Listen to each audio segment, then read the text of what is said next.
अस्सलामु अलैकुम रहमतुल्लाहि व बरकातुहू। हाँ, गाड़ी जा रही है वो ताजुश शरिया की। देखिए ये जो गाड़ी जा रही है वो उसमें सरकार ताजुश शरिया का जस्दे मुबारक ले जा रहे हैं।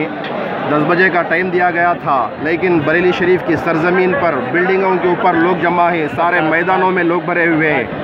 15 किलोमीटर से ज़ायद लोगों का जम्मे गफ़ीर जमा हुआ है और जिसको जहाँ जहाँ जगह मिल रही है वहाँ वहाँ वो खड़े हुए हैं। और ये फ़ैज़ ताजुश शरिया का इतनी बड़ी भीड़ के दरमियान में आप जो है तशरीफ़ ले जा रहे हैं बिला खौफ व ख़तर। और एक अंदाज़े के मुताबिक जो ऐलान किया गया 50 लाख से ज़ायद लोग आज की इस सरज़मीन पर आज के दिन जमा हुए हैं।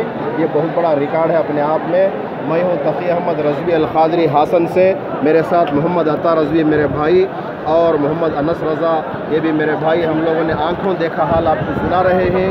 चारों तरफ जिस बिल्डिंग पर देखा जाए लोग जमा हुए हैं, सबकी आंखों में आंसू हैं, अमन है, सुकून है, इत्मीनान है। और मैं तारीफ़ करूँगा इस शहर बरेली के लोगों की जिन्होंने भरपूर मुसाफिरों का ख्याल रखा।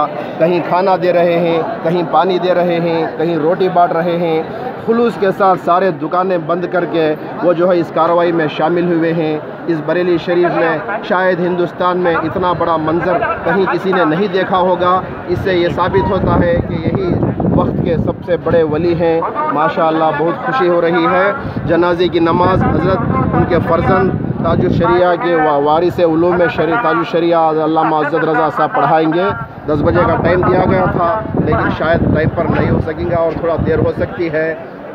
इस्लामिया इंटर कॉलेज में ये जनाजा की नमाज़ अदा की जाएगी, लेकिन चारों तरफ से 15 किलोमीटर से भी ज़ायद लोगों जमा हो के रास्ते गाड़ियाँ सब कुछ बंद हो गए हैं।